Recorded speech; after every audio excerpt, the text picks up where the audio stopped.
Pada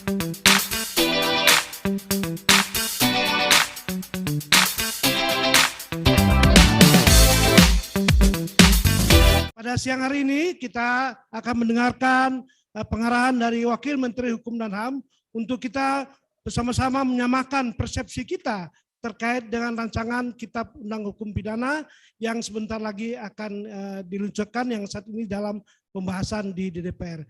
Pada Bapak Wakil Menteri Hukum dan HAM, dengan hormat kami persilakan.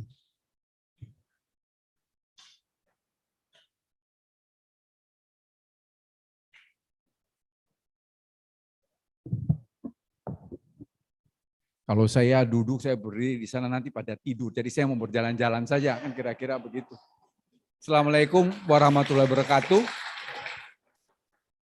Pak Ses yang saya hormati, Pak Nofli, Pak Tiko, Pak Joko. Kalau Pak Joko ini kakak kelas saya, takut saya sama beliau. Beliau angkatan 83, saya 93.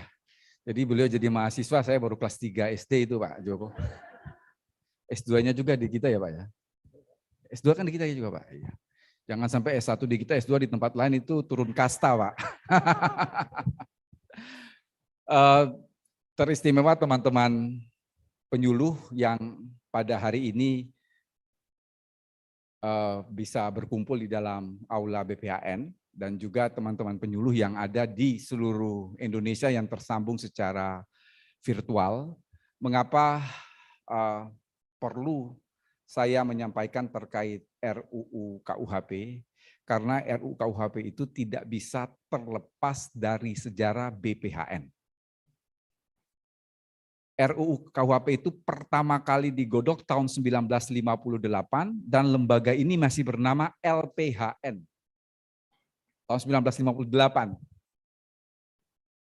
Jadi kalau sampai sekarang berarti sudah 64 tahun. Jadi bisa dibayangkan Bapak Ibu digodok kita belum lahir. Sebab kalau sudah lahir pasti sudah pensiun kan 68 tahun. Jadi digodok di lembaga ini tahun 1958 LPHN waktu itu, kemudian dimasukkan ke DPR pertama kalinya tahun 1963. Jadi sudah 59 tahun. Bapak Ibu, teman-teman, penjelasan saya mungkin diawali dengan proses. Diawali dengan proses. Kita banyak mendapatkan kritikan bahwa RKUHP itu berada pada lorong gelap, RKUHP itu tidak melibatkan publik. Pelibatan publik itu bukan pada saat pembahasan, tetapi harus pada saat pembuatan. RKUHP ini elitis, RKUHP ini tidak mendengarkan suara rakyat. Nah, kalau saya menjawab kritik-kritik itu hanya satu kata, blegetes. Nah, ya. Itu informasi-informasi yang sesat. Itu informasi-informasi yang ahistoris, informasi-informasi yang tidak mengerti proses berjalannya RKUHP ini. RKUHP ini sebenarnya sudah selesai. Dalam periode 2014-2019 dan penyusunan daftar inventaris masalah sampai 6.000 lebih, itu dari mana kalau bukan dari koalisi masyarakat sipil? Dari mana kalau bukan dari masyarakat?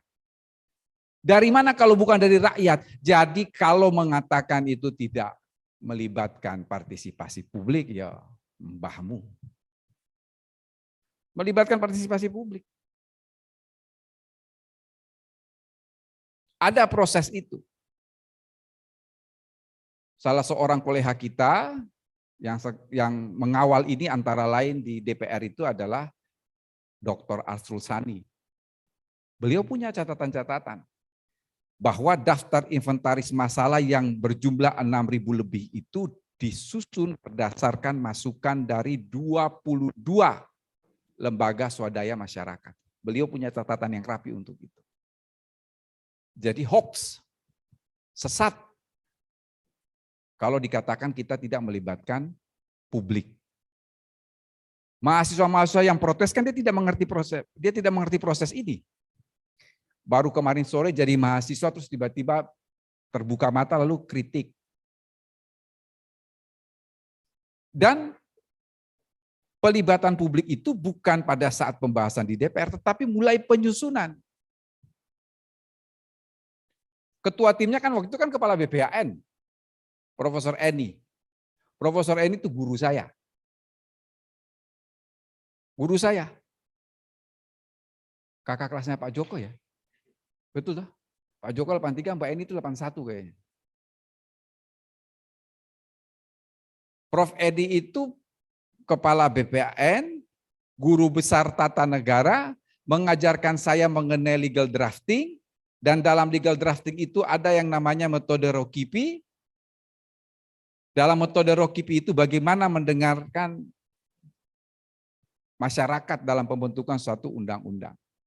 Jadi tidak mungkin ketika menjabat sebagai ketua tim pemerintah pembahasan RUKUHP lalu kemudian ini tidak dilakukan, itu tidak mungkin. Itu dilakukan. Bahwa sekarang disempurnakan dari draft 2014-2019, Bapak Ibu, kemudian sudah diserahkan ke DPR pada tanggal 6 Juli, tapi draftnya draft pertanggal 4 Juli. Lalu kemudian sekarang dalam proses pembahasan kita juga tetap melibatkan publik, termasuk DPR juga sudah melakukan rapat dengar pendapat dengan Dewan Pers, dengan Ikatan Dokter Indonesia, dan dalam minggu ini juga akan melakukan dapat dengar pendapat. Sementara pemerintah berdasarkan arahan Presiden dalam rapat terbatas 2 Agustus meminta untuk melakukan dialog publik di samping melakukan sosialisasi. Bapak Ibu, apa misi suci dari KUHP atau apa yang merupakan visi dan misi RKUHP? Ada 5. Yang pertama itu adalah dekolonisasi. Dekolonisasi itu diterjemahkan oleh Profesor Muladi, mantan Menteri Kehakiman, mantan Menteri Hukum dan HAM. Tidak lain dan tidak bukan adalah upaya untuk menghilangkan nuansa-nuansa kolonial. Dekolonisasi. Menghilangkan nuansa-nuansa kolonial. Lalu saya ditanya sama mahasiswa UI, coba sebutkan pasal mana yang mengalami dekolonisasi. Wah, itu buku 1 RKUHP itu dekolonisasi. KUHP yang sekarang ada, yang Bapak Ibu pernah membaca, mungkin pernah menggunakan, itu dalam buku 1-nya terlihat jelas nuansa kolonialnya di situ. Apa nuansa kolonial yang ada pada buku 1 RKUHP itu?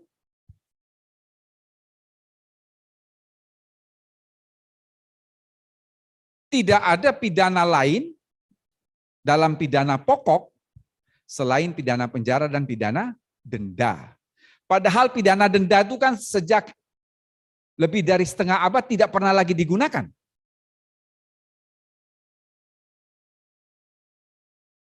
Pasal 362 itu barang siapa mengambil barang sebagian seluruhnya kepunyaan orang lain dengan maksud dimiliki secara melawan hukum, dipidana dengan pidana penjara maksimum 5 tahun atau denda Rp300. Rp300 itu kita mau masuk WC umum saja nggak cukup. Jadi pidana denda itu sudah tidak pernah lagi digunakan. Yang digunakan oleh hakim semata-mata adalah pidana penjara. Itu sudah tidak ada lagi alternatif lain. Itu nuansa kolonial. Bagaimana saudara-saudara menjawab bahwa itu adalah nuansa kolonial? Kita tahu persis pada zaman penjajahan, narapidana itu adalah tenaga yang memang disuruh kerja paksa dan lain sebagainya. Dieksploitasi. tenaganya. Itu nuansa kolonial.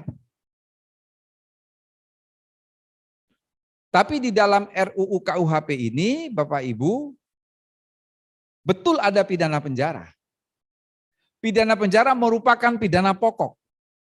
Tetapi pidana penjara bukan merupakan pidana yang utama. Maksudnya apa? Di dalam RUU itu ditulis dalam pasal, dalam menjatuhkan pidana, hakim wajib menerapkan pidana yang lebih ringan. Lalu pidana yang lebih ringan itu apa, Bapak Ibu? Pidana yang lebih ringan itu ada pidana pengawasan. Pidana yang lebih ringan itu apa? Ada pidana kerja sosial. Pidana yang lebih ringan itu apa? Pidana denda. Jadi hakim itu tidak boleh serta-merta menjatuhkan pidana penjara.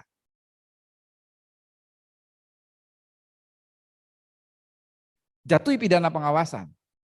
Jatuhi pidana kerja sosial jika kalau ancaman pidana pada satu perbuatan itu tidak lebih dari 5 tahun, maka hakim wajib menjatuhkan pidana pengawasan. Pidana pengawasan, orang itu tidak masuk dalam penjara, tidak. Kalau pidana kerja sosial, pelaku itu tidak masuk dalam penjara, tidak.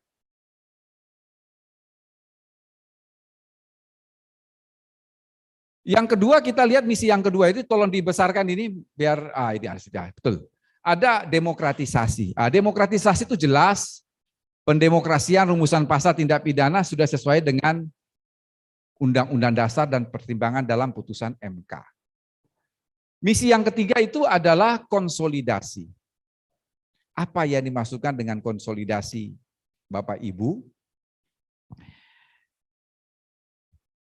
Kitab Undang-Undang Hukum Pidana yang kita pakai, itu kita ambil mentah-mentah. Tanpa ada modifikasi sedikit pun. Jadi ibarat Belanda datang, di bawah kitab undang-undang dipakai. Tidak ada modifikasi sedikit pun. Berbeda ketika dari Prancis, dari Kode Penal Prancis, dia masuk ke Belanda, Belanda rubah tuh. KUHP Prancis itu ada 4 buku. Ketentuan umum, krim, delik, kontrafonction. Dia masuk ke Belanda, dirubah sama Belanda. Ketentuan umum tetap, delik dan krim jadi satu. Misdriven, kejahatan-kejahatan, lalu kontrafonction itu overtrading, pelanggaran. Dia rubah, dia modifikasi, kita tidak. Mentah-mentah itu diambil. Bapak Ibu, pasca Perang Dunia Kedua, itu kan banyak kejahatan dimensi baru. Karena kejahatan dimensi baru, KUHP ini tidak sanggup menampung, maka dikeluarkanlah beberapa ketentuan dari KUHP itu menjadi undang-undang tersendiri.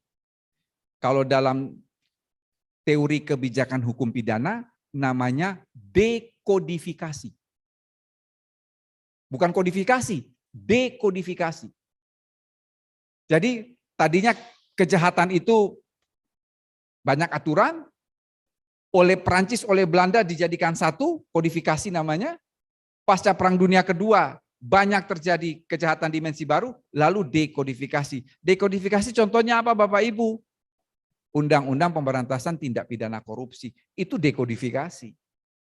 Kejahatan-kejahatan jabatan yang ada dalam KUHP itu ditarik keluar, dibuatlah Undang-Undang Nomor 3 Tahun 1971 tentang tindak pidana korupsi. Pasal 204, 205 tentang obat-obat, kejahatan terhadap makanan dan obat-obatan. Obat-obat berbahaya ditarik keluar dalam Undang-Undang Nomor 9 Tahun 1976 tentang narkotika. Pasal 478A sampai R tentang pembajakan pesawat udara ditarik keluar. Dijadikan Undang-Undang Nomor 1 Tahun 2009 tentang penerbangan. Mengalami dekodifikasi. Sekarang ini misi kita konsolidasi. Konsolidasi itu adalah menghimpun kembali aturan-aturan yang asalnya dari KUHP itu dia berserahkan di luar KUHP, ditarik kembali, dihimpun kembali dalam KUHP. Oleh karena itu sebetulnya Bapak Ibu, politik hukum yang dipakai oleh pemerintah dalam menyusun RKUHP ini kita sebut dengan istilah rekodifikasi. Jadi menghimpun kembali aturan-aturan yang berserahkan itu. Yang keempat adalah harmonisasi. Sudah barang tentu harmonisasi ini Bapak Ibu kita harus menyesuaikan ancaman-ancaman pidana dalam RKUHP ini dengan ancaman-ancaman pidana yang ada di luar KUHP. Supaya apa Bapak Ibu? Supaya tidak terjadi yang kita sebut dengan istilah disparitas pidana. Disparitas pidana itu apa? Perbedaan sanksi pidana. Mungkin sepintas kilas Bapak Ibu melihat tidak ada masalah dengan perbedaan sanksi pidana. Tapi itu bersifat kriminogen. Apa itu kriminogen? Berpotensi untuk aparat penegak hukum melakukan kejahatan. Contoh, saya kasih contoh ya baru Bapak Ibu nanti paham. Ini ada orang Bapak Ibu ya, dia menebang kayu di hutan lindung.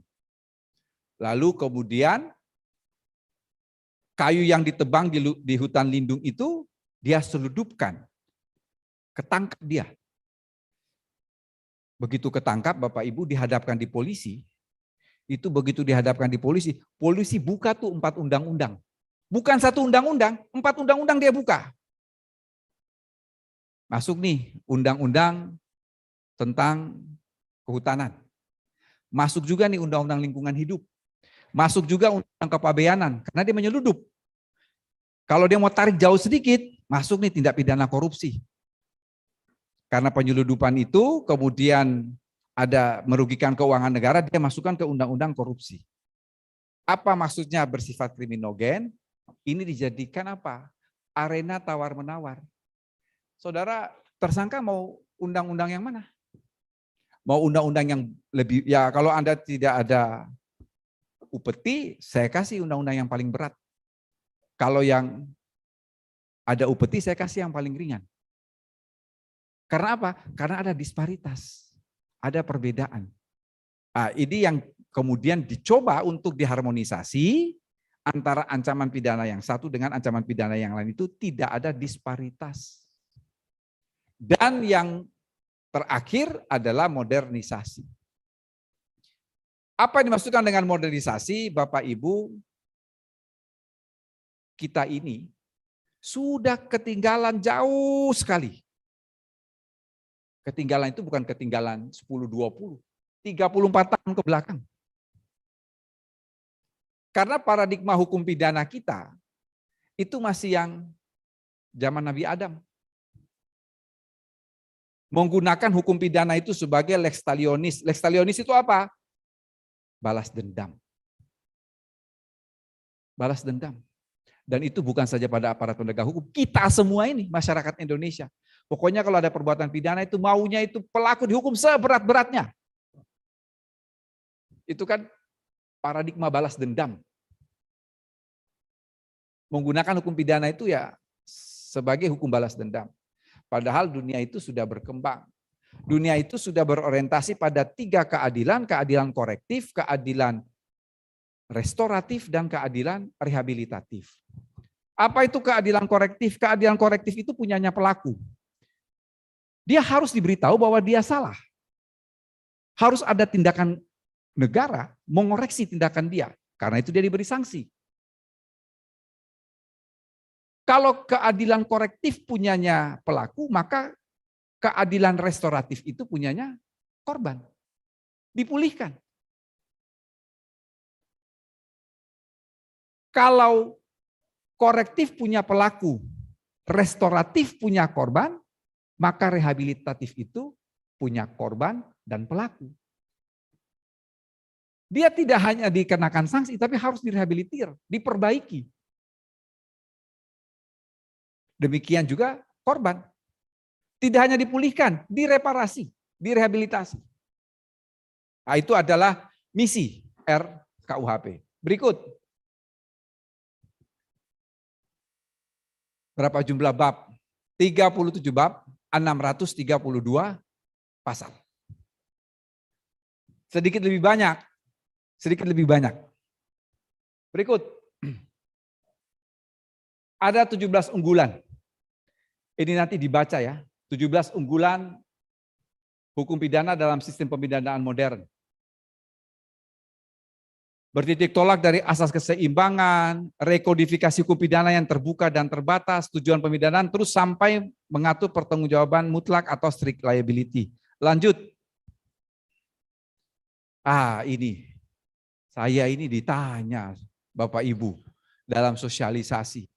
Itu ada kalau lihat di TikTok, di IG, di apalah segala macam YouTube itu kan ada yang bilang, ini RKUHP yang baru sedikit-sedikit di penjara, sedikit-sedikit di penjara.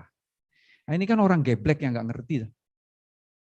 Ancaman pidana yang dicantumkan dalam pasal itu nggak mungkin tuh barang siap atau setiap orang yang melakukan A, B, C, D, E, F dijatuhi pidana pengawasan. Nggak mungkin ada. Cari di dunia ini nggak ada. Dijatuhi pidana kerja sosial, nggak ada. Pasti ancaman pidananya itu kalau bukan penjara ya denda. Itu dicari dari kutub utara sampai kutub selatan, pasti bunyi kitab undang-undang itu begitu. Ini cuma karena orang bego, dia nggak baca buku 1, kritik. Ini kan mereka ini kan bicara dulu baru pikir. Beda dengan kita, mikir dulu baru bicara. Nggak baca, makanya berulang kali saya bilang, dibaca buku 1,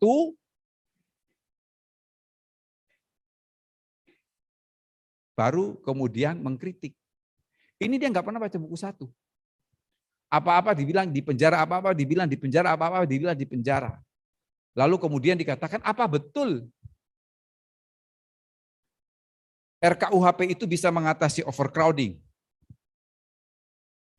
Saya ya secara gurauan saja, bercanda saja saya bilang. Saya bilang begini. Salah satu masalah terbesar di Kementerian Hukum dan HAM itu adalah overcrowding.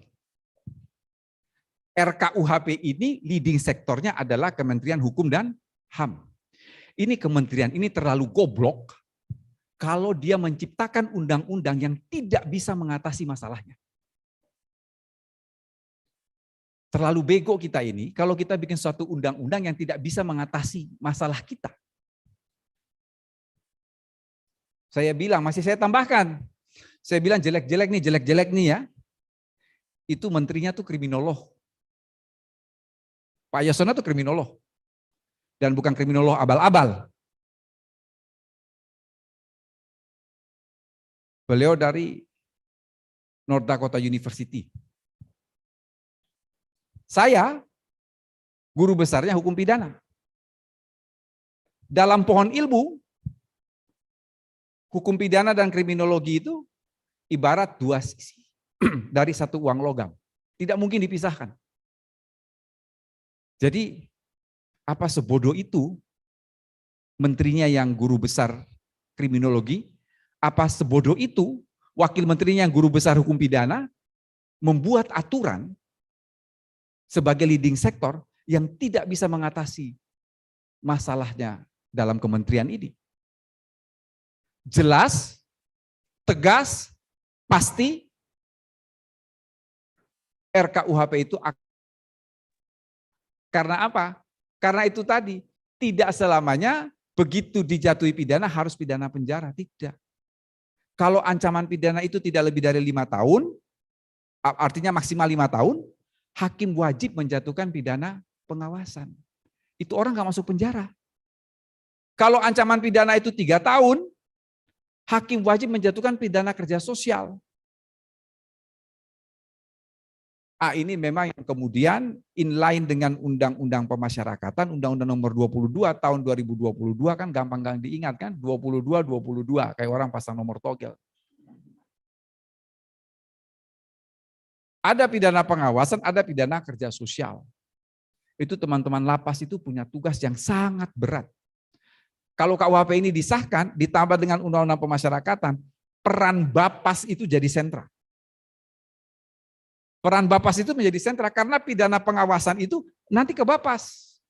Itu orang, si terpidana yang dijatuhi pidana pengawasan ini, Senin Kemis dia wajib lapor, selain Senin Kemis itu apa? Bapas melakukan pembinaan. Begitu juga pidana kerja sosial. Jadi tugas Bapas itu berat dalam konteks RKUHP maupun Undang-Undang Pemasyarakatan. Tapi memang harus begitu, harus begitu. Mengapa harus begitu? Kan selama ini kan kita dikritik. Ini Kementerian Hukum dan HAM gimana nih? Kok sampai lapas tidak mampu menampung, gimana nih terjadi overcrowding?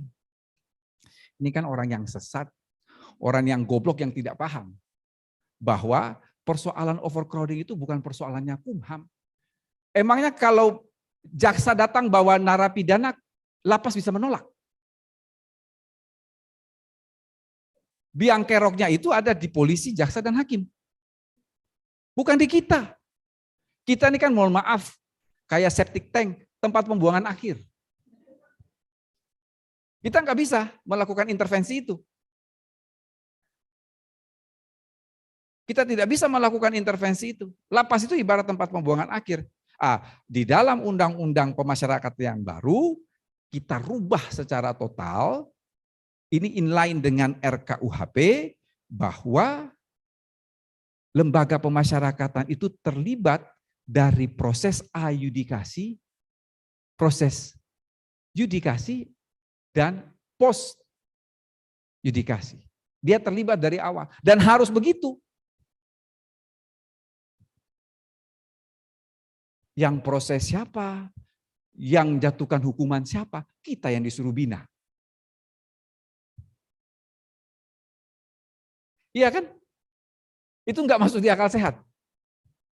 Oleh karena itu harus satu integrated. Jadi pasti mengurangi overcrowded. Saya dengan bahasa yang agak kasar sebetulnya, tapi saya mohon maaf ya. Bayangkan anggaran Direktorat Jenderal Pemasyarakatan itu 1,9 triliun itu jadinya apa Bapak Ibu? Tai. Kan bahan makanan toh? Bayangkan 1,9 T itu jadinya tai. Jadi RKUHP yang baru itu pasti mengurangi overcrowding. Pasti itu terjawab. Berikut. Ini yang harus juga kita, ini nih dari teman-teman pegiat HAM. Terjadi overkriminalisasi mbahmu. Dihitung baik-baik. Ini orang dia belajar SD, belajar hitung enggak? Nih. Kalau dilihat dari jumlah pasal, banyak. 632. Tapi kalau kita hitung perbuatan yang dipidana, itu lebih sedikit. Lebih sedikit bisa dihitung itu. KUHP lama itu ada 466 pasal. Kita ini 445 pasal. Lebih sedikit. Jadi tidak ada overkriminalisasi. Makanya teman-teman saya aktivis yang bilang terjadi overkriminalisasi itu saya datang ke dia bawa apa? Si POA biar dia hitung itu apa betul jumlah-jumlah pasal itu ada overkriminalisasi enggak? Coba kamu hitung. Enggak ada. 445. Jadi jumlah tindak pidananya itu lebih sedikit. Yang lain di dalam buku 1. Jadi kalau buku 1 kan yang lama itu 103 pasal. Ini lebih itu 632 dikurangi 445. Buku satunya memang banyak. Tapi dia berisi asas, berisi pedoman dan lain sebagainya. Berikut. Kebebasan berpendapat dalam RUU KUHP. Kita tidak menghalangi itu kebebasan berpendapat. Jadi yang dikritik oleh teman-teman BEM itu pasal yang menyatakan bahwa setiap orang yang akan melakukan unjuk rasa harus memberi tahu. Lalu dikatakan begini, melakukan unjuk rasa tanpa pemberitahuan dan menimbulkan keonaran diancam pidana. Mereka bilang bahwa pasal ini mengancam demokrasi. Pasal ini bukan mengancam demokrasi. Pasal ini mengatur soal demokrasi. Bapak Ibu ini kan penyuluh. Yang disuluh itu biasanya ya masalah-masalah hukum. Tapi saya mau beritahu kepada Bapak Ibu, ketika kita membaca satu ketentuan, baca satu pasal, yang pertama kali harus dilihat sebelum kita membaca pasal itu, kita harus membaca lebih dulu pasal ini di bawah bab apa dan apa judul bab itu. Kalau dalam ilmu penemuan hukum, itu namanya prinsip rubrika et lex. Membaca rubrik dari aturan itu, membaca bab dari aturan itu. Karena apa? Kalau kita membaca bab dari aturan itu, maka bisa ditanggulangi, jangan sampai melakukan penafsiran yang bersifat kontra legem. Kontra legem itu penafsiran yang dilakukan bertentangan dengan maksud dan tujuan undang-undang itu. Maka prinsip titulus et lex itu judul undang-undang, rubrika et lex, judul bab suatu pasal itu menjadi penting. Mengenai unjuk rasa ini, Bapak Ibu, diatur dalam bab yang berjudul ketertiban umum. Berarti tidak lain dan tidak bukan, maksud pembentuk undang-undang adalah untuk menjaga ketertiban umum. Mengapa orang unjuk rasa harus memberitahu? Tidak lain dan tidak bukan, ini untuk menjaga ketertiban umum. Di satu sisi, kita bebas untuk melaksanakan hak kita, tapi di sisi lain, jangan sampai dalam pelaksanaan hak kita mengganggu hak orang lain.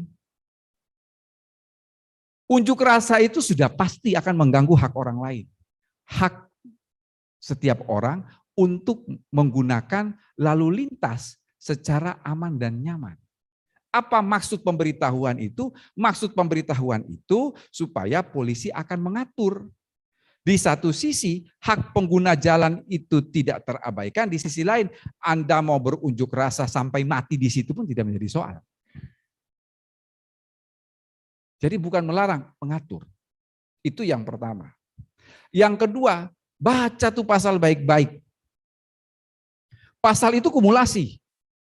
Pasal itu diimplikasi. Saya tidak tahu, Pak Joko dulu waktu tahun 83 ada kan mata kuliah filsafat dan logika. Kita dapat mestinya mata kuliah filsafat dan logika. Filsafat dan logika itu jika dan hanya jika, diimplikasi. Pasal itu tuh diimplikasi. Orang yang berunjuk rasa bisa dikenakan pasal itu jika dan hanya jika dia tidak memberitahu dan timbul keonaran. Kalau dia memberitahu, mau timbul keonaran, kagak timbul keonaran, itu bukan tanggung jawab dia. Yang penting dia sudah memberitahu. Kalau dia tidak memberitahu, tidak timbul keonaran, juga tidak bisa dijerat. Yang dijerat itu apabila dia tidak memberitahu dan timbul keonaran. Jadi dia tidak menghalangi kebebasan berdemokrasi. Berikut. Nanti lanjut. Tadi sudah saya jelaskan. Lanjut. Ini kita mulai 14 isu krusial Bapak Ibu. Yang pertama adalah pasal 1 ayat 2. Mengakui keberadaan hukum yang hidup dalam masyarakat. Memang ketika kita membaca pasal 1 ayat 1 mengatakan tiada suatu perbuatan yang dapat dipidana kecuali berdasarkan ketentuan perundang-undangan pidana yang sudah ada sebelum undang-undang ini, sebelum perbuatan itu dilakukan. Itu kan asas legalitas. Di dalam ayat 2 dikatakan bahwa tidak boleh diterapkan analogi. Tiba-tiba pasal 2 mengatakan dalam menjatuhkan pidana, hakim juga harus memperhatikan hukum yang hidup dalam masyarakat. Kalau kita lihat seakan-akan bertentangan, seakan-akan, seolah-olah bertentangan, tetapi sebenarnya tidak. Mengapa tidak? Pasal 1 itu landasan filosofisnya berbeda. Pasal 1 itu asas legalitas, landasan filosofisnya itu adalah nulla puna sine lege. Nulla itu apa nulla? Nulla itu tiada. Nulla itu bahasa Latin, bahasa Indonesianya apa? Nol, kosong. Itu dari bahasa Latin nulla. Nulla puna sine lege, tidak ada pidana, sine itu tanpa. Lege itu apa lege? Undang-undang. Hati-hati ya Bapak Ibu harus bisa membedakan antara lege, lex, jure. Itu mata kuliah saya, kalau saya ngajar teori hukum itu mahasiswa S2 nggak tahu itu saya suruh keluar dari kelas. Harus bisa dibedakan antara lege, lex, jure. Kan banyak tuh kan, lex specialis derogat, lege generali, lex. Lege, undang-undang. Lex, aturan. Jure, hukum. Hati-hati dalam penggunaan itu. Itu tiga, lege itu undang-undang. Jure, hukum. Lex, aturan. Pasal 1 itu nulla puna sine lege. Tidak ada pidana tanpa undang-undang. Asas legalitas ini mengalami perkembangan. Dari nulla puna sine lege menjadi nulla puna sine jure. Tidak ada pidana tanpa hukum. Hukum itu bisa tertulis, bisa tidak tertulis. Jadi tidak bertentangan, tapi saling melengkapi. Dia komplement. Dia komplement. Lalu Bapak Ibu jangan berpikir begitu ada pasal ini lalu kemudian menghidupkan hukum-hukum adat. Tidak otomatis. Mengapa tidak otomatis? 1. Berlakunya hukum yang hidup dalam masyarakat itu, Bapak-bapak dan Ibu-ibu, apabila perbuatan yang terjadi sama sekali tidak diatur dalam KUHP. Jadi nggak ada padanannya. Tidak dirumuskan dalam KUHP. Ternyata dalam adat ada, pakai itu. Yang kedua, itu hanya pelanggaran-pelanggaran ringan. Yang ketiga, meskipun tidak diatur, hanya pelanggaran-pelanggaran ringan, tetapi ada batasannya. Apa batasannya? Hukum yang hidup dalam masyarakat itu tidak boleh bertentangan dengan 1 Pancasila, 2 Undang-Undang Dasar 1945, 3 hak asasi manusia, 4 prinsip-prinsip umum hukum yang diakui oleh bangsa-bangsa beradab di dunia. Itu saja. 4 pagar. Di utara ada Pancasila, di selatan ada Undang-Undang Dasar, di samping kanan ada HAM, di samping kiri ada prinsip-prinsip umum hukum yang diakui oleh bangsa-bangsa beradab di dunia. Itu saja. Yang ketiga, hukum yang hidup dalam masyarakat ini tidak hanya dipakai sebagai alasan untuk menjatuhkan pidana, tapi juga dipakai sebagai alasan untuk membebaskan seseorang dari pertanggungjawaban pidana. Karena itu, Bapak Ibu buka pasal 54 RKUHP, ada 11 pedoman. Ini juga adalah dekolonisasi dari KUHP buatan kolonial ya. KUHP buatan kolonial itu tidak ada standar pemidanaan. Di kita yang baru ini ada standar pemidanaan, ada 11 ukuran. Ukuran terakhir itu, perbuatan itu tidak bertentangan dengan rasa keadilan masyarakat. Berikut, Bapak Ibu, pidana mati nih kalau tidak salah ya. Coba slide berikut, tolong. Nah, betul pidana mati. Saya sampai slide-nya saya hafal. Sebenarnya ini pidana mati. Habis pidana mati ini penghinaan terhadap presiden. Pidana mati. Pidana mati ini bagi Bapak Ibu yang menggeluti ilmu hukum pidana, itu ada 2 kutub. Dua kutub itu secara diametral. Yang satu paham retensionis, yang satu paham abolisionis. Retensionis ini ingin mempertahankan pidana mati, yang abolisionis ingin menghapus pidana mati. Baik retensionis maupun abolisionis itu punya dasar argumentasi yang sama-sama kuat. Karena itu mau sampai dunia ini kiamat, sampai malaikat Israel itu meniup sangkakala, itu tidak akan ada yang menang dan kalah. Karena kedua-duanya punya argumentasi yang kuat. Kalau saudara-saudara tanya kepada saya setuju dengan pidana mati. Tapi kalau saudara-saudara bertanya kepada Pak Yasona, beliau tidak setuju pidana mati. Itu bedanya hukum pidana dan kriminologi begitu. Iya, karena kriminologi itu dia ada aspek-aspek lain. Kalau saudara-saudara tanya Pak Yasona, beliau akan menjawab tidak setuju pidana mati. Tapi kalau tanya saya akan setuju pidana mati. Kalau bukan kata saya, lo kata Pak Muladi, mantan Menteri Kehakiman. Kalau ibarat musik, hukum pidana itu seriosa, Pak. Kan baca notnya kan partitutnya jelas. Wow. Kalau kriminologi tidak. Musiknya apa? Dandut. Dia bisa ke sana ke sini, dia liak-liuk. Ini perdebatan yang tidak akan berakhir. Oleh karena itu Bapak Ibu, meminjam istilahnya Profesor Muladi, yang ada dalam RKUHP ini adalah Indonesian Way. Ini jalan tengah, betul-betul berada di tengah nih. Pidana mati ada, bukan merupakan pidana pokok, tapi pidana khusus. Mengapa khusus? Hakim harus menjatuhkan secara selektif, tetapi hakim akan menjatuhkan pidana mati dengan alternatif percobaan. Saudara terbukti secara sah dan meyakinkan dijatuhi pidana mati dengan masa percobaan 10 tahun. Kalau 10 tahun dia berkelakuan baik, maka pidana mati itu dirubah menjadi pidana seumur hidup atau pidana sementara waktu. Tapi kalau 10 tahun dia tetap mengedarkan narkoba dari lapas, ya sudah ditembak mati kan, kira-kira begitu saja. Kira-kira begitu. Jadi ini betul-betul jalan tengah.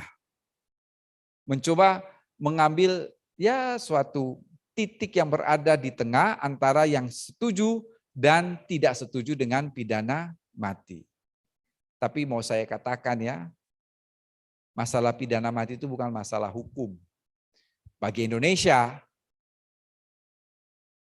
pidana mati bagi Indonesia itu persoalan hukum, persoalan politik, persoalan sosial, tapi ada satu persoalan yang mungkin tidak terdapat di negara lain. Persoalan apa?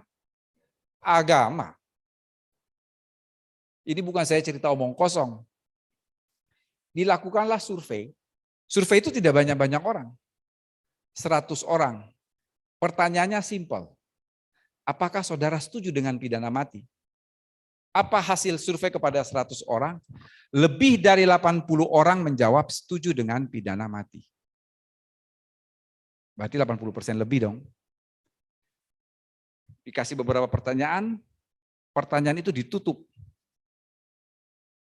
Apakah saudara setuju jika teroris itu dijatuhi hukuman mati? Tinggal 20% yang menjawab setuju.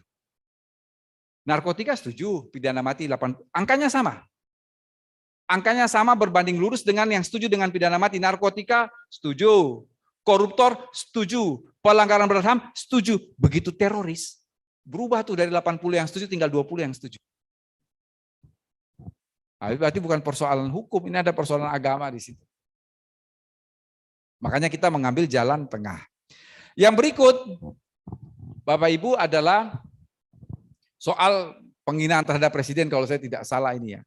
Jadi penyerangan harkat dan sudah ada 2 isu ya. Yang ketiga adalah penyerangan martabat presiden dan wakil presiden. Mengapa ini ada? Mengapa ini ada? Alasan pertama, presiden dan wakil presiden itu adalah primus inter pares. Yang pertama, di antara yang sederajat. Yang pertama, di antara yang sederajat. Primus inter pares. Yang kedua, penghinaan itu, jadi menyerang harkat dan martabat presiden, penghinaan itu hanya diartikan dua. Apa dua itu? Satu adalah menista. Menista itu contohnya apa? Oh, asu, nah, itu menista. Oh, rupamu kayak celeng, menista. Itu menista. Oh, rupamu kayak celeng, menista. Tahu celeng kan, babi. Itu menista. Jadi mempersonifikasikan orang dengan kebun binatang. Itu menista. Merendahkan harkat dan martabat orang. Atau yang kedua, apa Bapak Ibu? Fitnah. Jadi tidak ada sama sekali urusan penghinaan itu dengan kebebasan berdemokrasi, kebebasan berekspresi, kritik. Nggak ada. Yang dijamin dalam pasal 28 Undang-Undang 1945 itu adalah kebebasan berpendapat, kebebasan berdemokrasi, kebebasan berekspresi. Bukan kebebasan menghina. Jadi menghina itu hanya dua.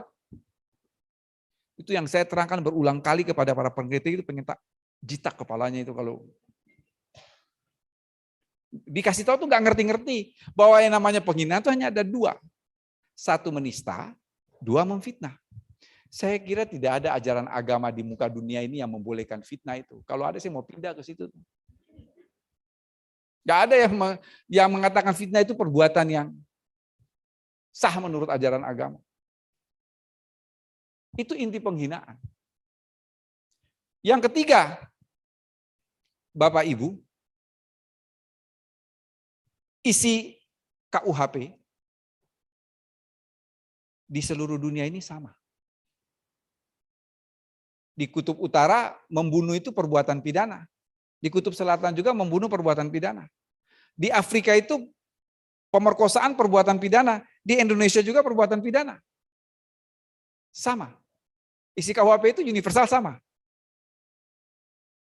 Tetapi ada 3 isu, ada 3 substansi, ada 3 materi yang masing-masing negara berbeda. Satu, kejahatan politik. Bapak Ibu buka KUHP lama, KUHP baru ini yang mau disahkan ini, nggak ada satu judul bab pun kejahatan politik, nggak ada. Buka KUHP Prancis, ada bab berjudul kejahatan politik.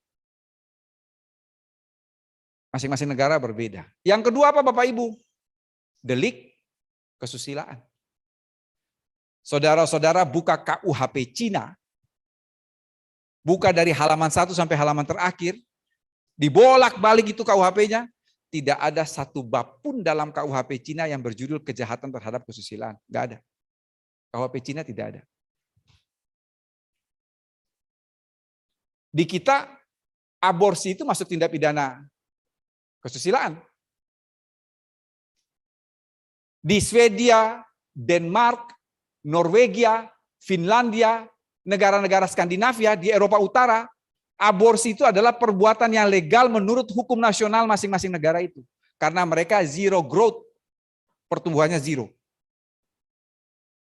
Apa yang ingin saya sampaikan Bapak Ibu? Materi yang ketiga, yang masing-masing negara itu berbeda, penghinaan, defamation itu berbeda. Apa yang ingin saya sampaikan? Jadi ini yang tukang protes ya,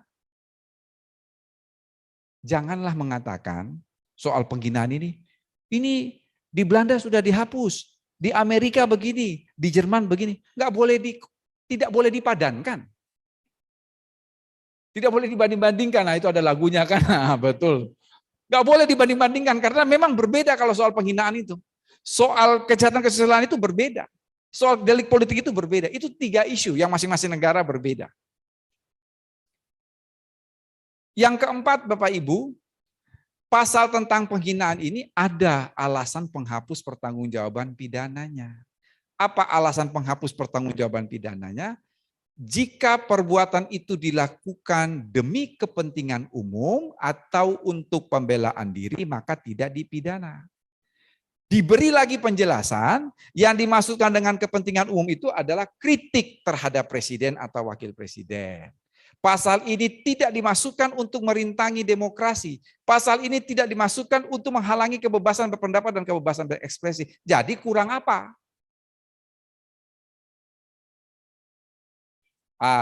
Yang terakhir, ini juga, ini kalau nanti Bapak Ibu ditanya ya, sama tukang-tukang protes. Kan ada pasal mengenai penghinaan. Kenapa harus ada pasal ini? Kenapa tidak masukkan dalam pasal penghinaan biasa saja? Itu jawab mereka tuh gampang sekali. Oke, kalau saudara mengatakan pasal ini dihapus, karena ada pasal penghinaan biasa, ya sudah nggak apa-apa. Berarti besok kita juga hapus pasal tentang makar.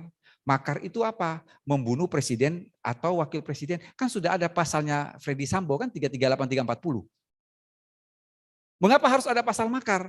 Padahal ada pasal pembunuhan biasa, ada pasal pembunuhan berencana.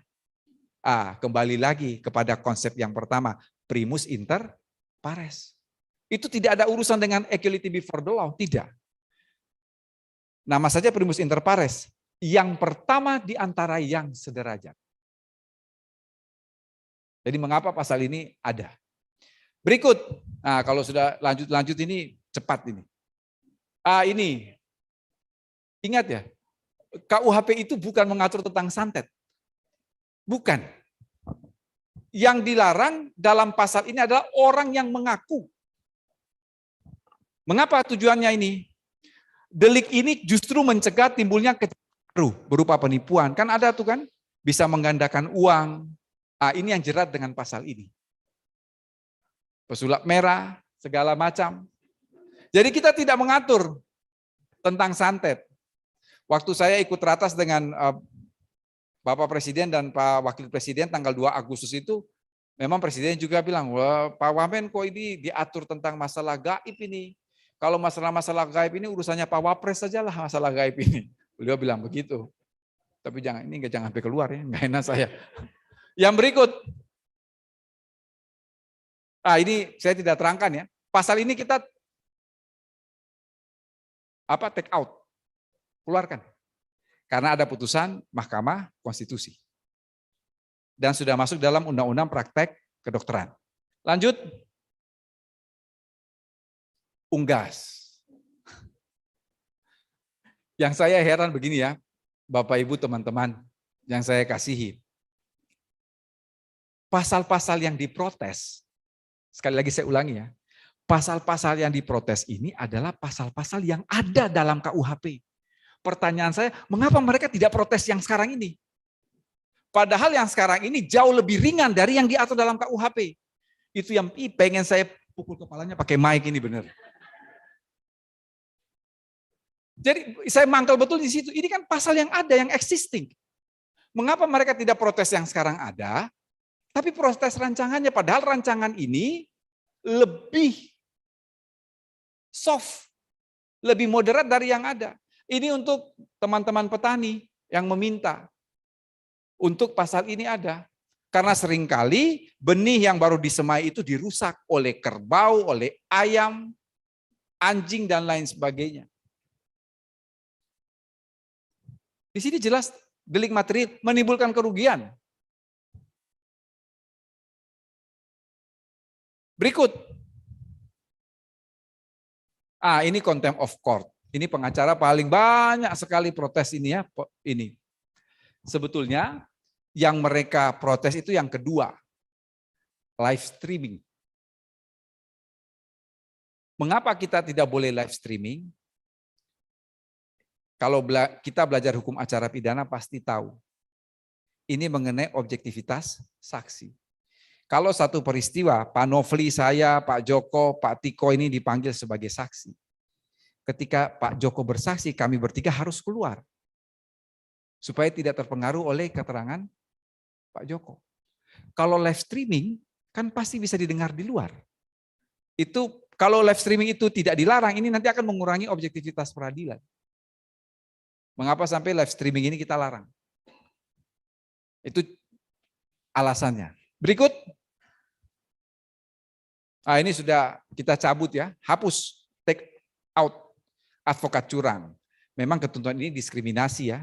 Karena yang curang kan tidak hanya advokat, ada jaksa, hakim, polisi bisa, panitera bisa, ya. Yang berikut, penodaan agama. Penodaan agama ini Bapak Ibu, ini kita sudah sesuai dengan putusan Mahkamah Konstitusi dan ini masukan dari teman-teman Koalisi Masyarakat Sipil. Jadi memang ini diatur sedemikian rupa sehingga tidak boleh terjadi multi interpretasi. Dibatasi betul apa yang dimaksudkan dengan penodaan atau penistaan agama. Dan pasal ini memang dianggap perlu. Ya, perlu karena pernah diuji, ditolak oleh Mahkamah Konstitusi. Berikut. Ini juga ada dalam KUHP yang lama. Kok nggak diprotes? Justru yang diprotes ini RKUHP-nya. Rumusan yang ada Bapak Ibu, ini rumusan dari teman-teman pencinta hewan. Yang diketuai oleh Ibu Mutia Gani Rahman ya. Dr. Mutia Gani Rahman itu dosen sosiologi UI. Celakanya teman-teman dari Lembaga Bantuan Hukum tidak setuju dengan pasal ini. Saya bilang sudah gampang lah, saya bilang kepada teman-teman Dewan, nanti saat pembahasan di Dewan kita panggil Ibu Mutia Gani Rahman dan teman-teman LBH biar mereka berdebat sendiri. Ini kelompok pencinta hewan ini yang meminta pasal ini ada. Yang berikut, ini mempertontonkan itu kepada anak ya, kepada anak. Saya ingat waktu kita berbicara internal, Pak Menko Polhukam, Pak Menkom Info, Pak Menteri Agama, saya, Pak Dahana, Bu Cahyani, kita berunding mengenai 14 isu krusial ini. Pak Menkom Info tanya, ini kan tidak boleh mempertontonkan alat pencegah kehamilan kepada anak.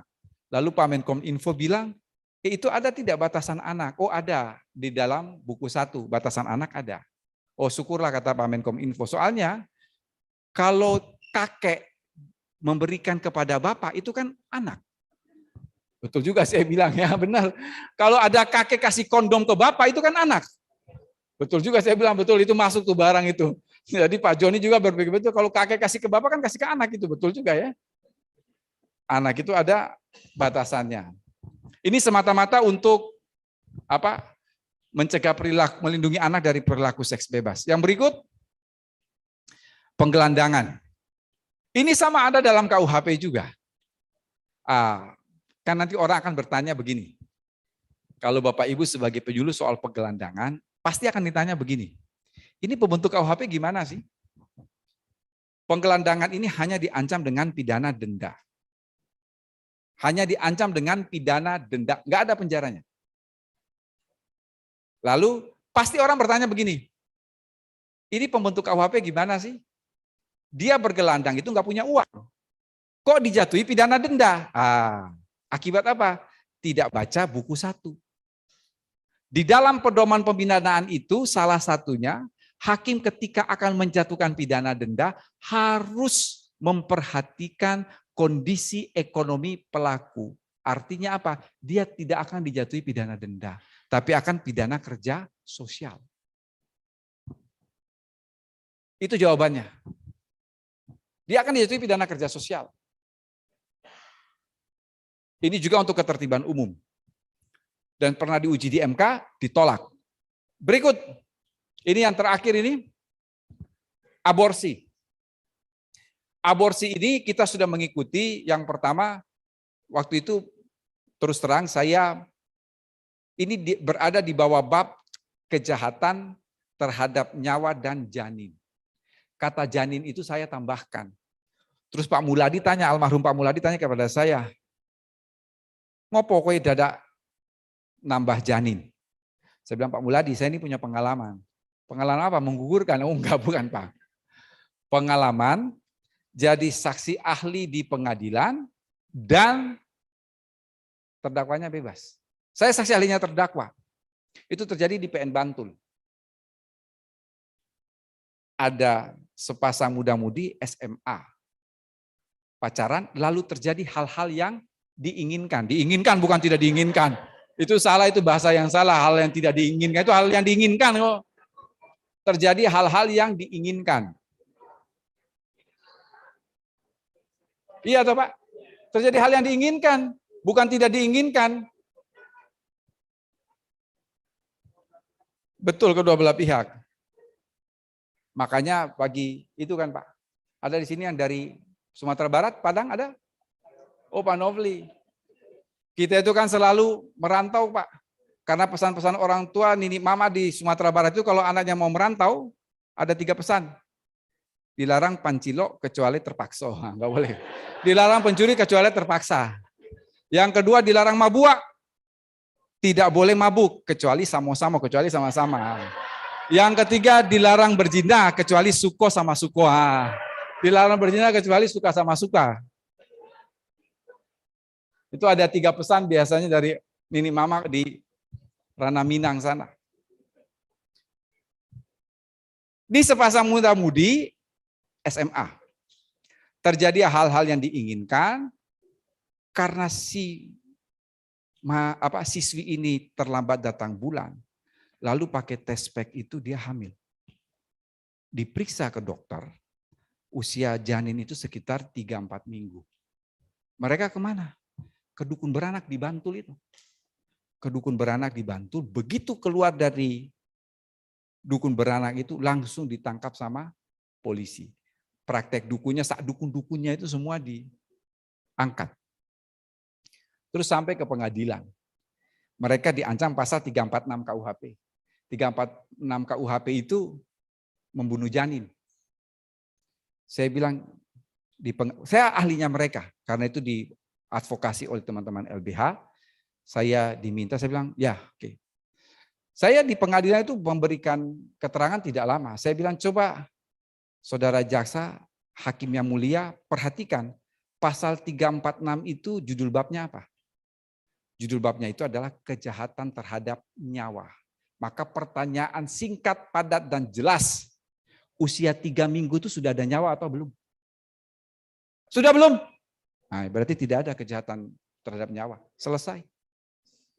Selesai. Makanya saya katakan judul bab menjadi penting. Judul bab itu menjadi penting.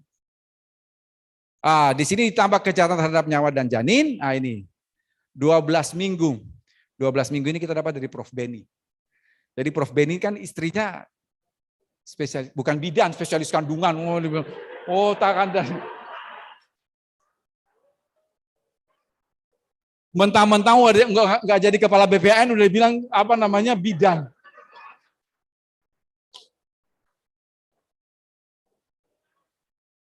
Udah bilang bidan, spesial ops gin.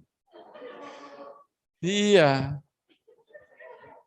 Saya ingat dulu saya masih mahasiswa, wakil rektor saya itu Profesor Anwar.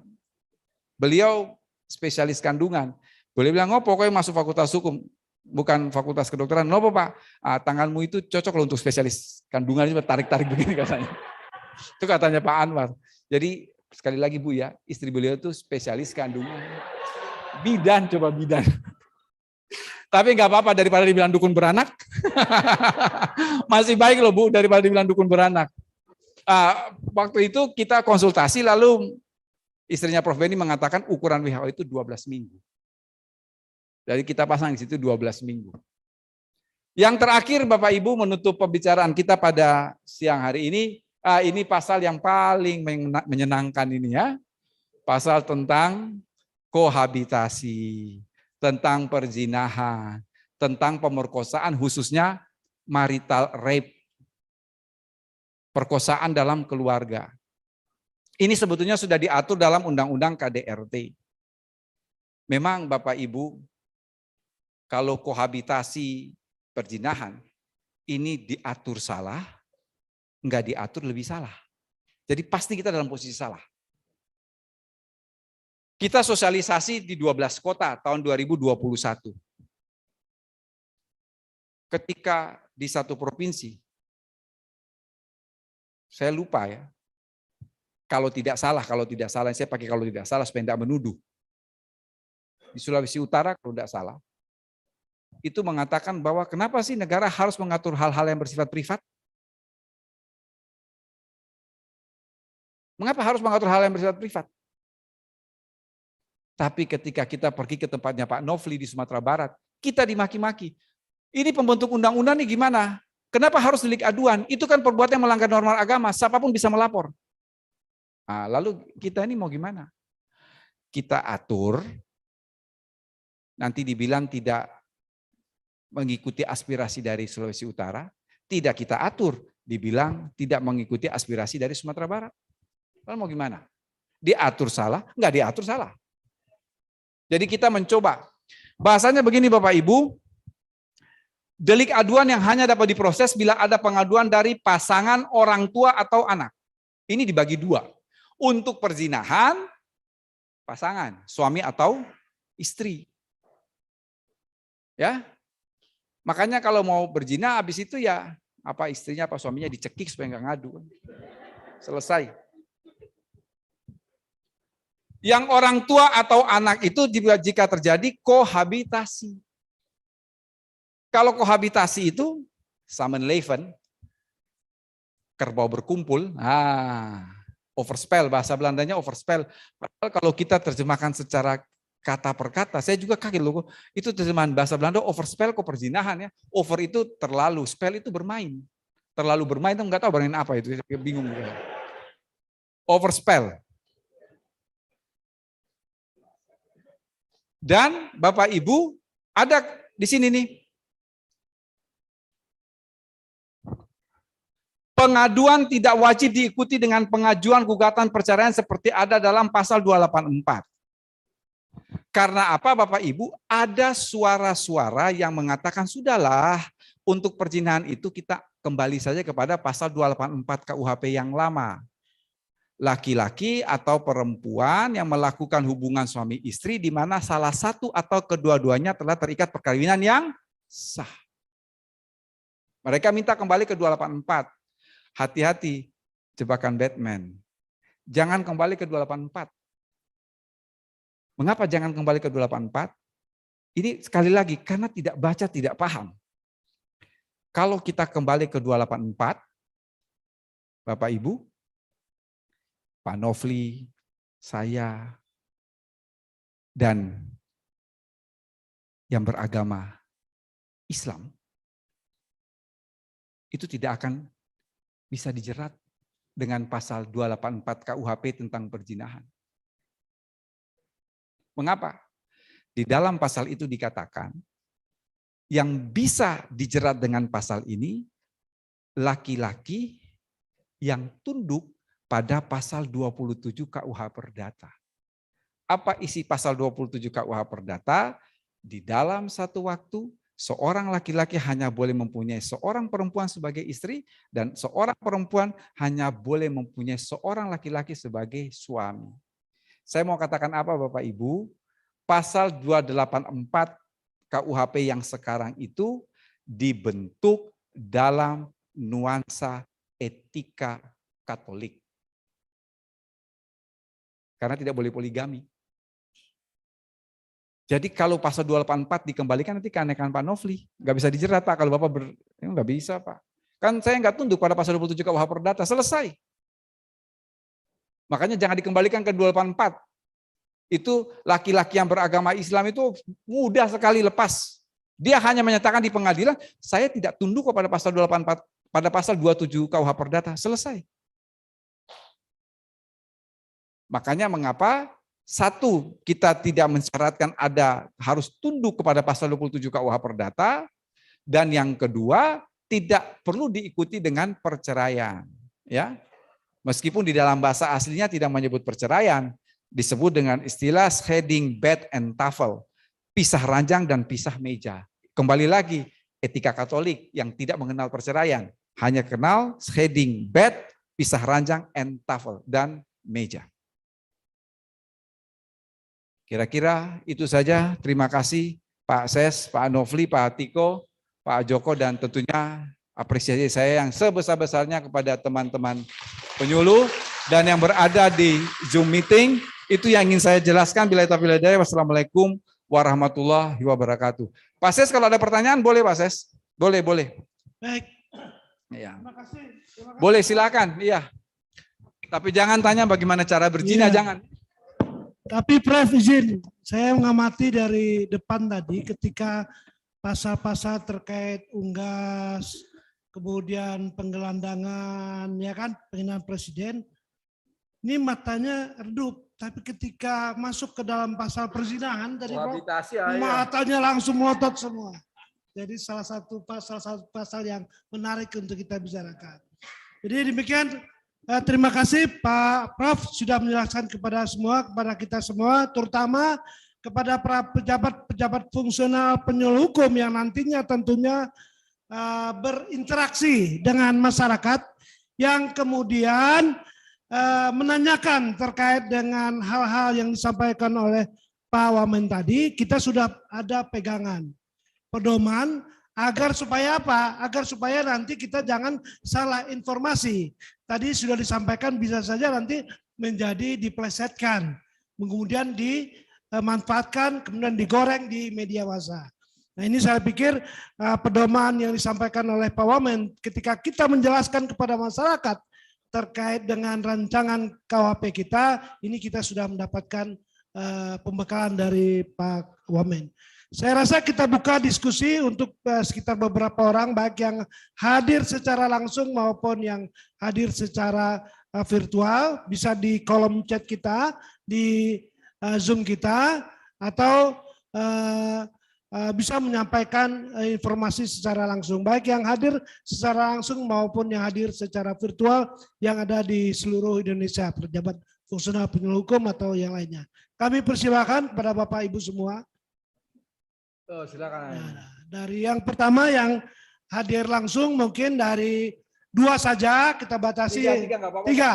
Jadi Mbak Ivo, Pak Masan, satu lagi dari Tuan Guru Rahendro. Jadi ada 3 penanya, kami persilakan ada Mbak Ivo. Kemudian yang kedua Pak Masan dan Saudara Rahendro. Silakan.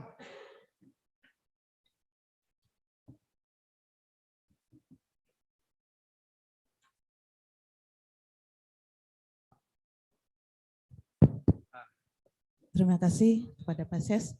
Assalamualaikum warahmatullahi wabarakatuh. Izin Prof, pertanyaan saya singkat terkait tadi tentang perzinahan. Ya, kah di RKUHP ini tidak dimungkinkan pelaporan oleh pihak lain selain pasangan? Hal ini saya tanyakan mengantisipasi keresahan apabila ternyata pasangan ini, perzinahan ini melakukan perzinahan, bahkan pasangannya tidak tahu gitu, tapi masyarakat luas banyak yang tahu. Nah, bagaimana cara masyarakatnya? Apakah harus dicolek-colek tuh pasangannya? Demikian Prof, makasih. Assalamualaikum warahmatullahi wabarakatuh. Langsung tampung. Silakan Mas An. Perzinahan lagi Mas. Berarti yang lebih keras pemerkosaan. Iya. Assalamualaikum warahmatullahi wabarakatuh. Selamat siang. Izin Prof Wamen, Pak Ses dan Bapak Inti.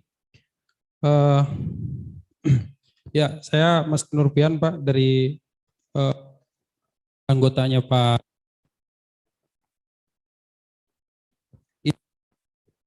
Coba kalau tanya perzinahan lancar dia.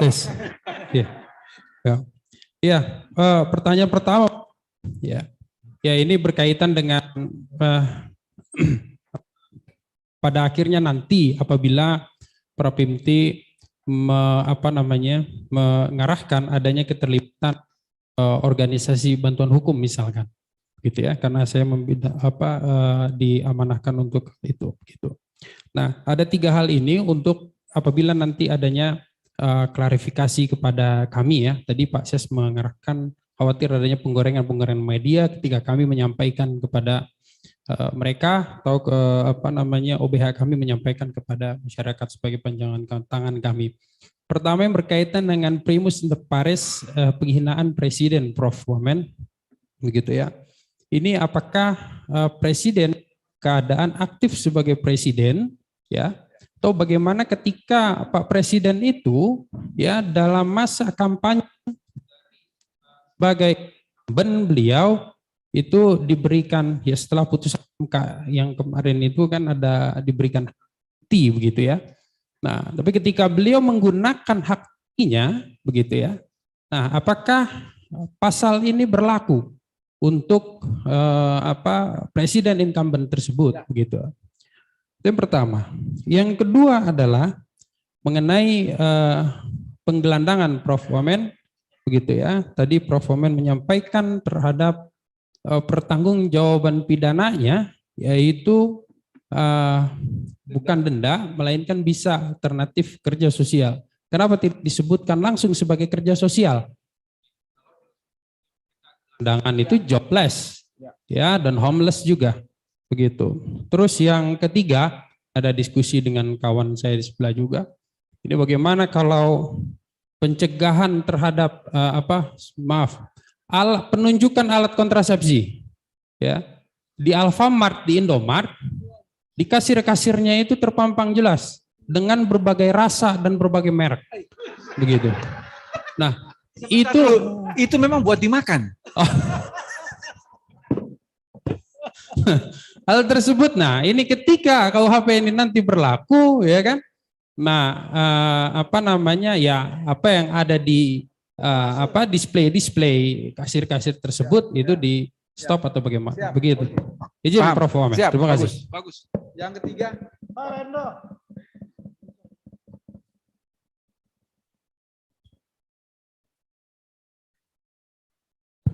Baik, terima kasih Pak Ses, Prof. Wamen saya yang saya hormati. Terima kasih sudah memberikan pencerahan untuk bekal teman-teman ketika melakukan penyuluhan hukum. Moga-moga nanti di seluruh Indonesia ada satu kegiatan penyuluhan hukum serentak terkait dengan 14 isu krusial ini, Prof. Tetapi tadi dari penjelasan Prof tidak jadi 14, hanya 12 karena yang 2 sudah dihapus. Nah, yang ingin saya tanyakan adalah sama seperti yang disampaikan Mas San tadi, ketika kemudian kita bicara mengenai penghinaan terkait dengan harkat dan martabat presiden. Karena memang deliknya menjadi delik aduan. Dan ketika kita bicara delik aduan, itu persepsi, misalnya Pak Jokowi tentu akan berbeda dengan persepsi Pak SBY atau presiden yang akan datang. Nah ini kan kemudian tidak menimbulkan ketidakpastian. Karena budaya Pak Joko yang orang Jawa, misalnya nanti presiden berikutnya itu dari Banda. Nah itu kan kemudian perbedaan persepsinya akan beda-beda mengenai harkat dan martabat. Nah ini pada satu sisi kan menimbulkan ketidakpastian hukum pidana yang ada di situ. Nah kemudian yang kedua, terkait, mungkin ini juga perlu dijelaskan kepada kita semua Prof, terkait dengan tadi tujuannya kan ada satu konsolidasi hukum pidana. Nah, ketika kemudian nanti undang-undang pidana ini disahkan, kemudian diundangkan, bagaimana kemudian dengan nasib hukuman-hukuman pidana yang ada dalam berbagai peraturan yang ada? Karena otomatis sebelum undang-undang ini disahkan kemarin sudah banyak peraturan perundang-undangan yang muncul, yang mungkin belum diadopsi atau dimasukkan dalam RUU KUHP ini. Nah, nanti nasibnya seperti itu. Dan kemudian kalau saya tentuannya kan ada masa peralihan 2 tahun. Nah ini kan kemudian saja ketika kemudian masyarakat akan menghadapi masa peralihan yang 2 tahun. Kan kondisi masa mereka siap untuk menerima RUU KUHP. Terima kasih Prof dan Prof. Supaya adil ada satu perempuan lagi Bu yang tadi bilang istrinya Prof Beni bidan ini kan tadi. Bukan itu. Silakan Leni. Baik, terima kasih Pak atas kesempatannya. Perkenalkan nama saya Leni, penyuluh hukum muda. Nah, saya ingin bertanya, ini mewakili, karena kami kan sering melakukan penyuluhan hukum ya Pak ya. Ini mewakili ada sebagian dari istilahnya masyarakat lah, ada pengaduan seperti itu. Yang ingin saya tanyakan berkaitan dengan perkosaan dalam perkawinan. Maaf nih ya Pak ya. Nah, ya, bagaimana Pak apabila ada kasus seperti ini suami istri. Nah, misalnya suaminya memiliki fetis tertentu, misalnya ya. Apa? Oh fetis. Iya. Fetis. Ya itu ya Pak ya. fetis tertentu. Nah, tapi istrinya itu tidak bersedia. Nah, tapi dia tidak bisa menolak karena katanya kan menurut dalam Islam harus wajib mengikuti kata suaminya. Nah, dia tidak bisa mengadu. Sedangkan kan di sana pembatasannya bisa dipidana kalau misalnya pengaduannya dilakukan oleh pasangan ya. Nah, dia tidak bisa mengadukan, tapi dia curhat misalnya ke saudaranya atau keluarganya. Nah, apakah itu bisa diproses? Kalau misalnya mengadukan bukan istilahnya si pasangannya itu. Nah, misalnya orang tua atau saudara seperti itu. Terima kasih. Oke, makasih. Jadi terima kasih yang Bapak-bapak bertanya soal penghinaan. Yang kedua Ibu ini soal perzinahan. Luar biasa. Atau KDRT ini ya. Jadi saya jawab yang ini dulu, yang perzinahan dan pemerkosaan dan apa segala macam ini. Memang ini menjadi perdebatan ya. Menjadi perdebatan.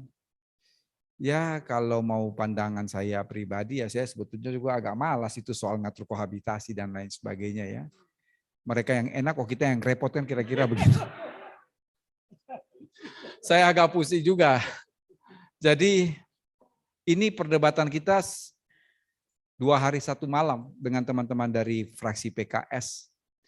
Karena memang fraksi PKS waktu itu menghendaki lurah itu bisa melapor. Tapi kalau lurah bisa melapor, ya artinya bukan delik aduan. Tetapi betul juga Pak Menteri Agama itu mengatakan kalau ini dimasukkan, ini nanti bisa terjadi kriminalisasi, bisa terjadi main hakim sendiri dan lain sebagainya. Jadi ini memang serba salah. Makanya saya katakan pasal ini diatur salah, nggak diatur salah juga. Makanya kita terbuka untuk pembahasan, tapi jelas yang namanya delik aduan, itu hanya mereka yang betul-betul dirugikan atas suatu tindak pidana yang terjadi. Itu yang mau saya katakan. Yang kedua, ini saya mau katakan begini ya. Pembuktian terhadap perzinahan itu bukan sesuatu hal yang mudah. Bapak Ibu, sependek pengetahuan saya,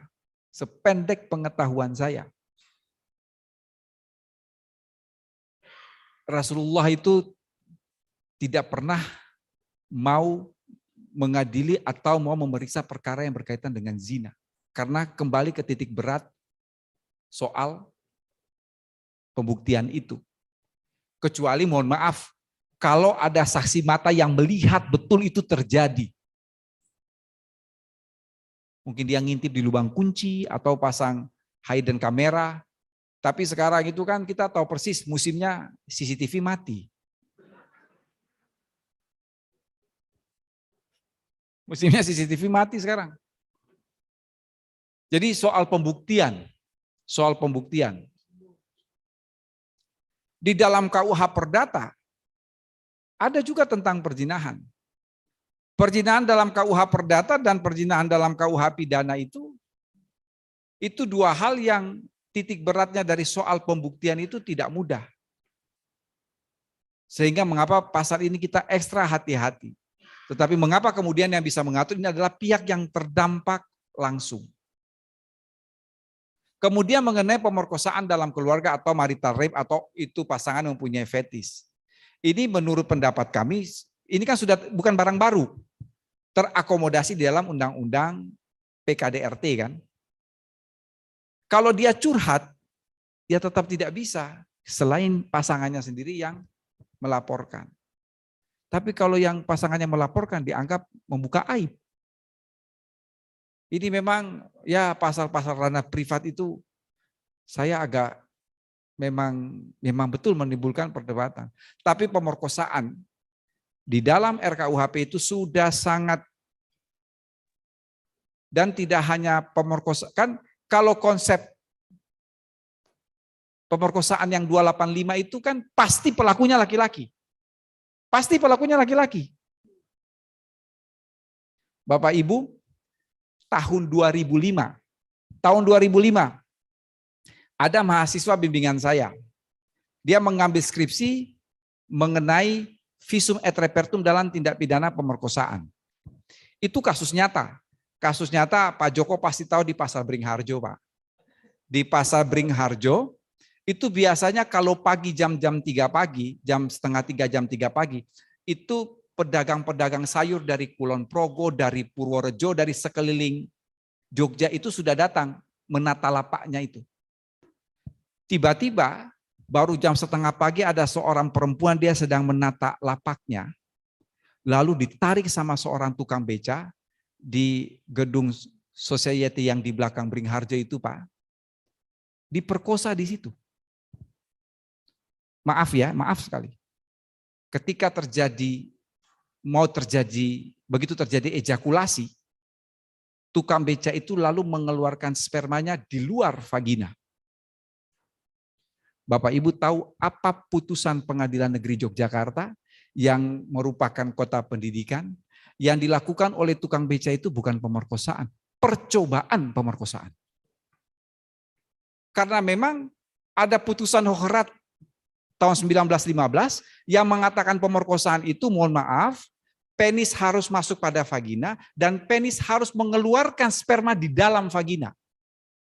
Itu namanya pemerkosaan. Kalau di luar itu bukan. Yang saya heran ini itu konsep pemerkosaan 285, Pak. Yang saya heran ini, kok tukang beca ini tahu jurisprudensi Mahkamah Agung itu? Dia tahu, Pak.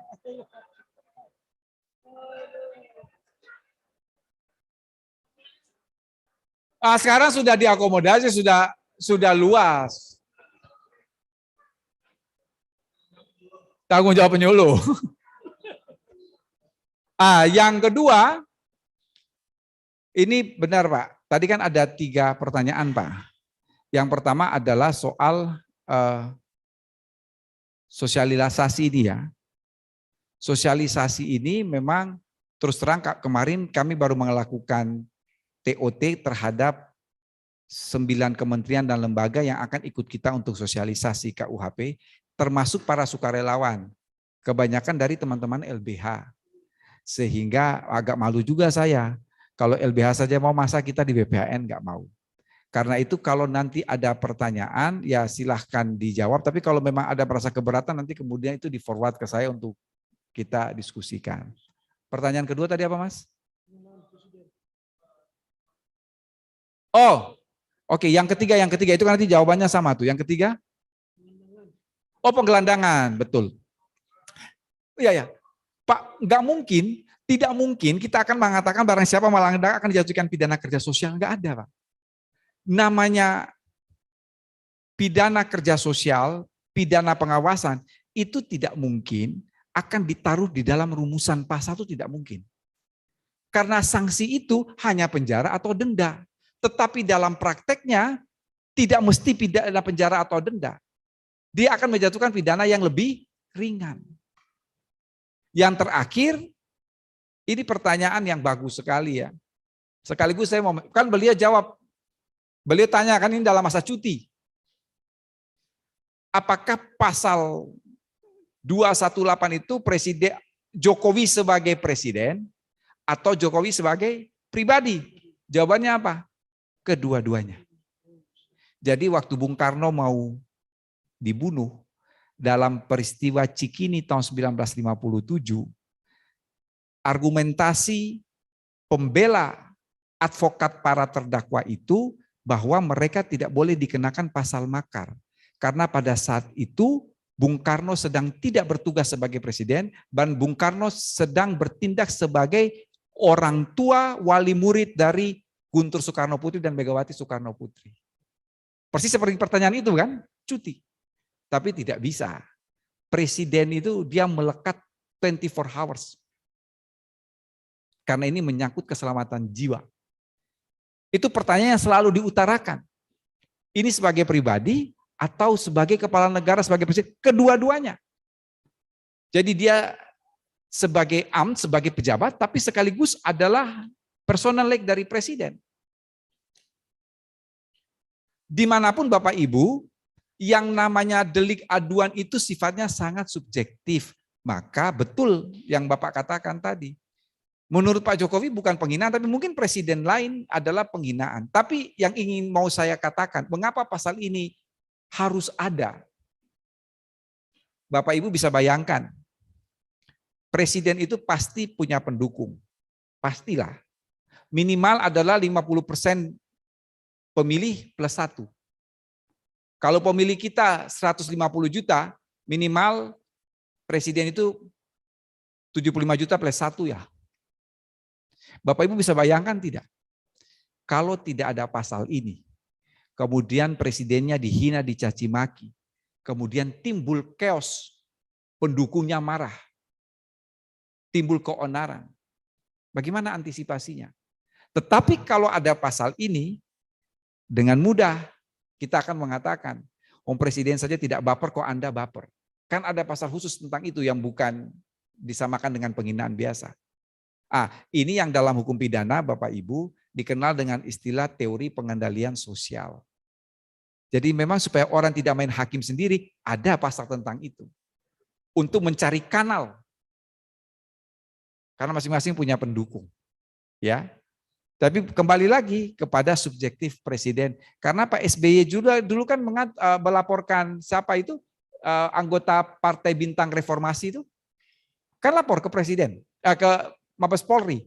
Ya dia mengatakan bahwa Presiden SBY sudah punya anak dan lain sebagainya. Kan presiden lapor. Siapa? Ya, Zainal Ma'arif. Tapi kemudian setelah Zainal Ma'arif minta maaf, presiden tarik aduannya.